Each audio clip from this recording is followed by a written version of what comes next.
Wallahi, ang Quran gamot. Gamot ito sa mga pusong patay na o may sakit. Kailangan ito na dapat natin ma-resolba. Dito nga, pag may sakit ang puso ng tao, pumupunta sa doktor.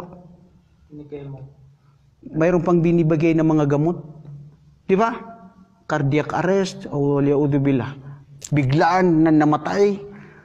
Wallahi, liaudubillah. May nakita ko sa mga kamag-anak, grabe yung nangyayari sa puso niya pag dumarating. Sabi niya, hindi na niya maramdaman.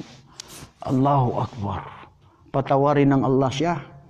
Gantimpalaan ng paraiso. Sasaksihan ko siya, napakabuting tao at napakaganda ng kanyang ugali at mapagsamba sa Allah. Alam mo, nung nararamdaman niya, sabi niya, Alim, tanto ang masakit. Di ko kagaga. Matangap ya milyon na bida na kan. Kaad na milyon na kan. Nakataya pag-injeksyonan para sa pagtanggal ng sakit. Wallahi mga kapatid, magpasalamat tayo sa Allah. Magandang puso natin. Magpasalamat tayo sa Allah. Nakakahinga tayo ng mabuti. Isipin mo yung babayaran niya, milyon, wag lang niya maramdaman ang hapdi na sakit na nararamdaman niya. Kung ito ay ginagamitan natin para pagamutin, bakit hindi natin gamutin ang puso natin, bro?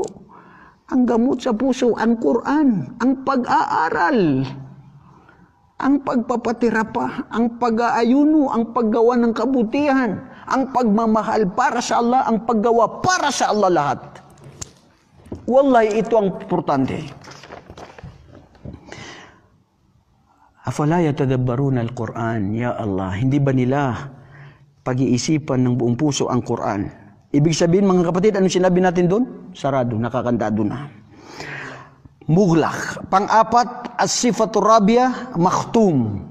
Ta'rifun ang makhtum? Hada khatama hada. Kiyasilan sa Mranaw. Ha? Kiyasilan. Ano sa Tagalog? Mayroon na siyang tatak. May mga tao, ya Allah. Wallahi, sasabihin ko to.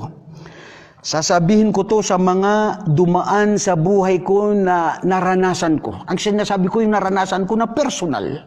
At kung pagsisinungalin ito, magkakasala ako. Kaya ko to sinasabi sa inyo, kapupulutan ng aral. Aming mga tagapanood.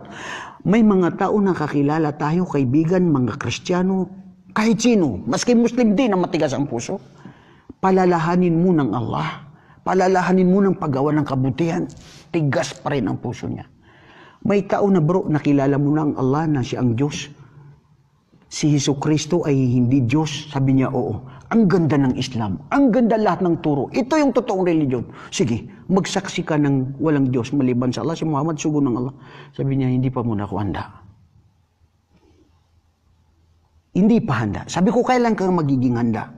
May oras. Di ba ikaw, ustad, nagsabi, walang sapilitan? So, okay. Walang sapilitan. Okay, kalma lang. Walang sapilitan. Pero, kailan natin gigisingin ang puso natin? Alam ba natin bukas tayo ay mamamatay? Alam ba natin bukas kung tayo mabubuhay pa? May mga tao naman, mga kapatid, wallahi, dito, kaya namin ito, mga kapatid, nila live. Dahil sa dami na ng mga pending ng mga videos natin na hindi pa na ipapalabas. Dahil din sa wala ng oras, kaya ito na ilalive natin dahil din sa may mga Kristiyano na nanonood sa atin. Subhanallah, sa dami na minsan mag-text na lang, sabi niya, Ustad, gusto ko mag-Muslim. Allahu Akbar. Sabi ko, anong umangkit sa'yo sa Islam? Ustad, napanood ko kasi yung video mo. Wallahi, Allah knows this. I'm not boasting myself. Maybe hindi lang yung video ko. Maraming mga video. Gantimpalaan ng Allah ang ating mga kapatiran na magigiting magturo sa Islam. Ipagpatuloy natin yan, mga kapatid. Ang social media ngayon, naglalabasan ng haram, naglalabasan ng walang katuturan, paggawa ng kamalian, lahat kabalukturan, lahat masama. Kung haayaan mo yan at hindi tayo makikipaglaban para palalahanin sila sa tunay na paniniwala, paggawa ng kabutihan, ano na ang silbi ng buhay natin dito sa mundo? Kung haayaan natin ang mga tao. Magsawa man sila sa mukha natin, sa boses natin, sa pakikinig, sa anumang mga aralin, pero ito ang totoo. Ang mga taong tunay na dalisay ang kanilang mga puso, totoo sa Allah, wallahi hindi yan nagsasawa sa pakikinig sa mga salita ng Allah. Kulang pa, gustong-gusto pa nila dagdagan.